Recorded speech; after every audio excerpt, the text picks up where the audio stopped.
Slave Castle, that's where we at. Yeah, so let's stand here. Yes, my name is Nicholas. How you doing, sir? Yes, and then I'm your guide. And this is where we are going to start a tour.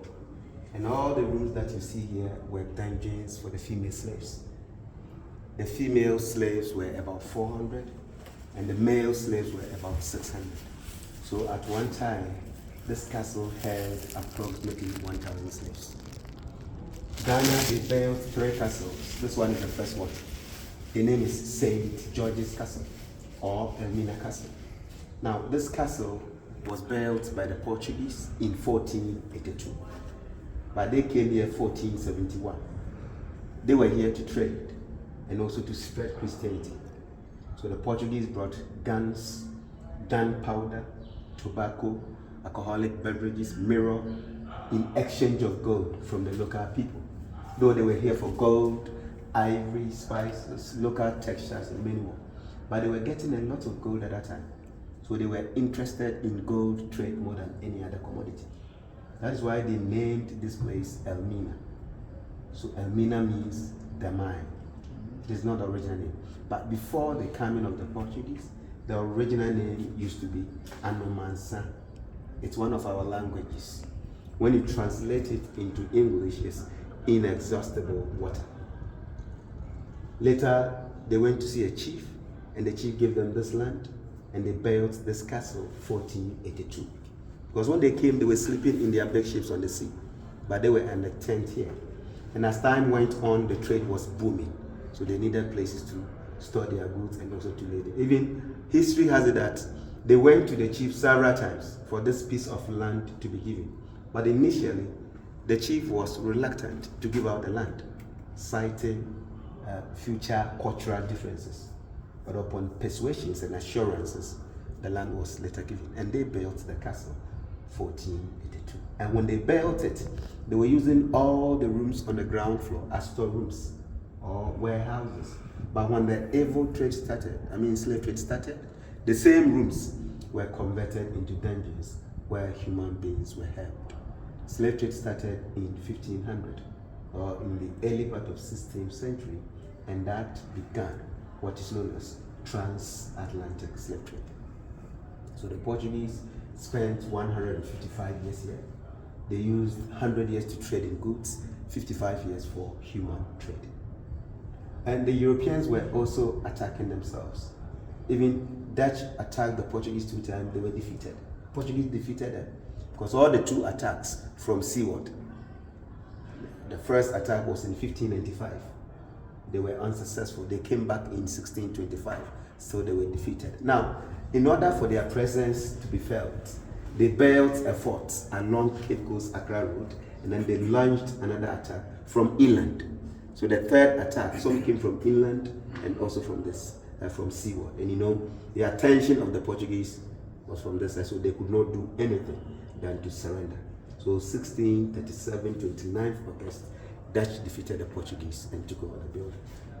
And they were able to have launched an attack from inland with the help of some of the locals. Yeah. Yes, because they said that the Portuguese started cheating them.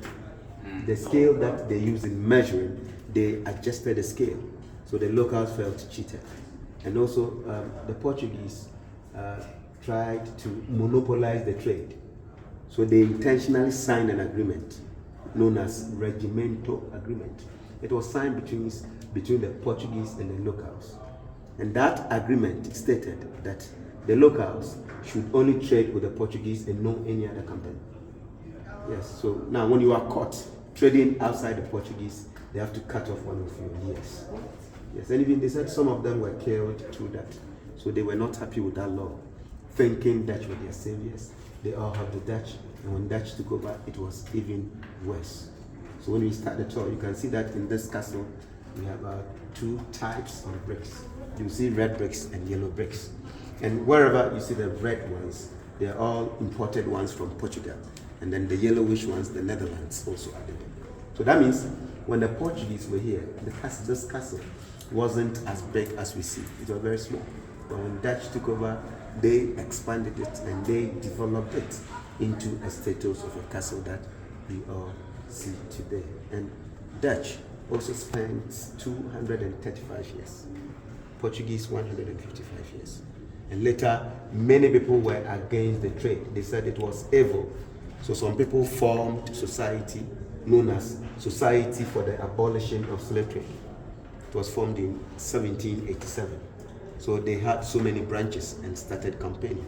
By 1807, British Parliament announced that the trade should be abolished. So they did that in 1807. And later on, 1814, Dutch also abolished it. And though illegally they were still doing it, but they were not using the main castles. And even when the slave trade was over, they said some of the slaves were not given quality education, good health care, so they decided to come back to Africa. And they founded a colony for them in Freetown in Sierra Leone. Later, some were also sent to Liberia. Now, when everything was over, Dutch sold this castle to the British in 1872. But British did not use this castle for slave trade. They used this castle for their day-to-day administration. And it doesn't mean that they didn't take part. British also took part, but they used the other castle. I don't know whether you visited it. Cape Coast Castle. Yeah, it's like about 20 minutes drive from here. British built it, they were there. They were using that one for slave trade. And British later left when Ghana became independent state, 6 March 1957. Ghanaians also took over this one. So this castle is the oldest and the largest in the whole world in terms of transatlantic slave trade. So when we are talking of transatlantic slave trade, it is the oldest and then the largest. As it stands now, the castle is 542 years old. And it was designated by UNESCO as one of the World Heritage Monuments in 1979. And you see, the reason they started transporting the Africans was that human labor were needed for plantations in America and Caribbean. And according to the history, the Americans started using the native Indians. Some even called them the Red Indians, but they said they were dying, they were not strong enough, diseases, and because they knew the roots, some also tried to escape. So it was a big blow. And many people suggested that they should try the Africans and see whether it would work. There was a priest, Roman Catholic priest from Spain. He was notable among those who suggested that they should try the Africans.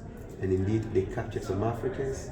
These Africans were sent to Hispaniola. Today we call the place Haiti and Dominican Republic. And they saw that they were able to work. They resisted all kinds of weather. They were also expert in agriculture. So since that time, the demand of the Africans became more and more. So I think this is a brief history. We are now starting the tour.